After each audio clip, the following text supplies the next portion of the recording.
नमस्कार प्रिय दर्शकों, एक बार फिर आपका स्वागत है हमारे YouTube चैनल प्राचीन ज्ञान सच्चा ज्ञान में। प्रिय दर्शकों, आज फिर नया वीडियो नई जानकारी लेकर हम हाजिर हुए हैं।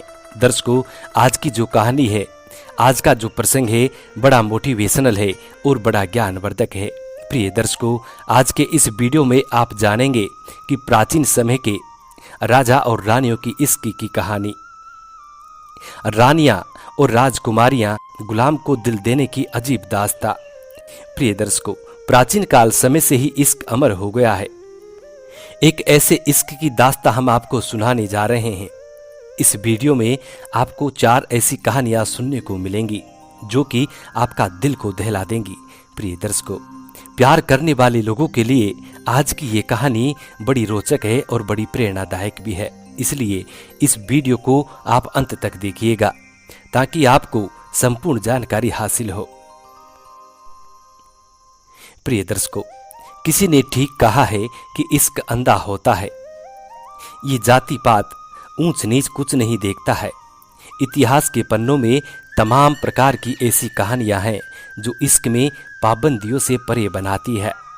अतीत के पन्नों में लिखी गई इन कहानियों में रानी का गुलाम से इश्क होता है, मोहब्बत में इंतकाल है, इंतजार है, बगावत है, यहाँ तक पागलपन है और मौत है, आत्महत्या भी है।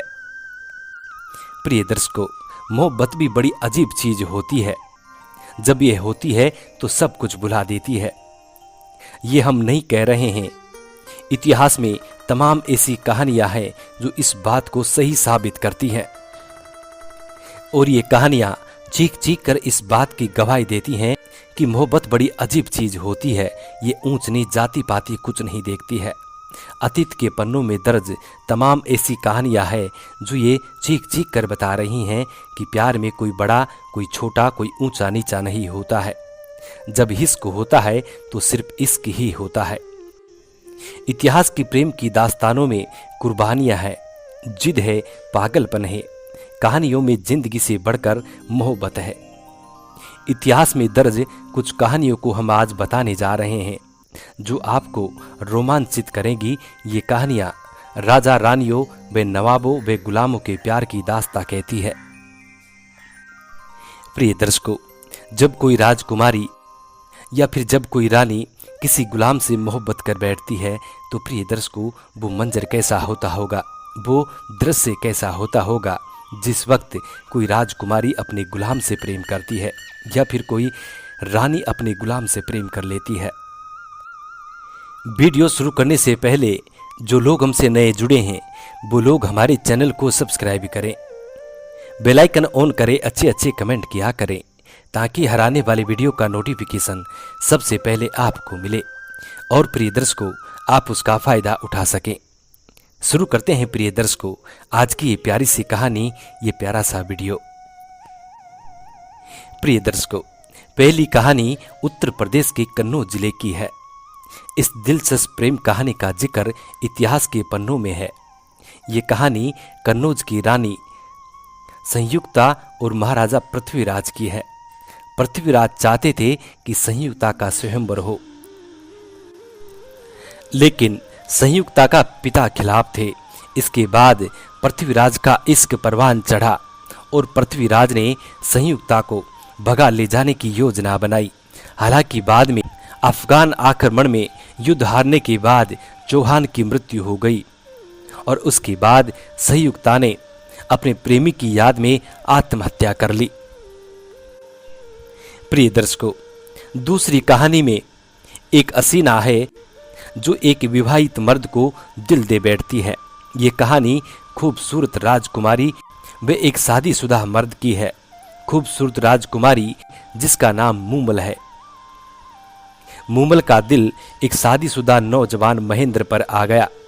समाज की नजरों से बचते हुए दोनों गुपचुप तरीके से मिलते रहे। हालांकि बाद में जब इसका पता चला तो महेंद्र को सजा देते हुए एक कुएं में फेंक दिया गया। प्रिय दर्शकों, राजकुमारी का प्यार सच्चा था, लिहाजा कई वर्षों तक राजकुमारी कुएं के पास अपने प्रेमी का इंतजार करती रही और बाद में उसकी भी मृत्यु हो गई। प्रिय दर्शकों, संयुक्ता ने उसी कुएं के पास बैठकर और वर्षों अपने प्रेमी का इंतजार करती रही। पागलों जैसी हालत हो गई थी। धीरे धीरे उन्हें खाना पीना छोड़ दिया और इसी वजह से सूख कर लकड़ी जैसी हो गई और अंत में मृत्यु को प्राप्त हो गई। प्रिय दर्शकों, तीसरी कहानी एक अफ्रीकी गुलाम व दिल्ली की पहली महिला शासक रजिया सुल्तान की है। महारानी और गुलाम के बीच में इस कदर मोहब्बत हो गई कि राजकुमारी गुलाम की दीवानी हो गई। हालांकि दोनों के प्यार के चलते विद्रोह हुआ, काफी युद्ध हुए और याकूत की मौत हो गई, जिसके बाद रजिया का जबरदस्ती मालिक अल्तुनिया से निकाह करवा दिया गया और अंत में रजिया सुल्तान को राजनीति के चलते उसी के भाइयों ने उसको मौत के घाट उतार दिया। प्रिय दर्शकों, इतिहास इस बात को चीख चीख कर कहता है। प्रिय दर्शकों, चौथी कहानी उस प्रेमी जोड़े की है जिसके किस्से इतिहास के पन्नों में नहीं मिलते हैं, लेकिन इनके किस्से आज भी जिंदा है। इस जोड़े की प्रेम कहानी इतनी फेमस है कि कहा जाता है कि सुल्तान मोहम्मद कुली ने अपनी प्रेमिका के सम्मान में भागनगर से एक शहर को बसाया था। शहर बाद में हैदराबाद के नाम से जाना गया। ये कहानी है सुल्तान मोहम्मद कुली कुतुब शाह व भागमती की। प्रिय दर्शकों, लोगों का कहना है कि ये दोनों एक दूसरे से बेइंतहा प्यार करते थे और अपनी प्रेमिका की याद में मोहम्मद कुली ने एक शहर का निर्माण करवाया था। प्रिय दर्शकों, पांचवी और आखिरी कहानी है राजा भर्तरी की। राजा भर्तरी के बारे में तो आप सभी जानते होंगे। प्राचीन काल समय की बात है।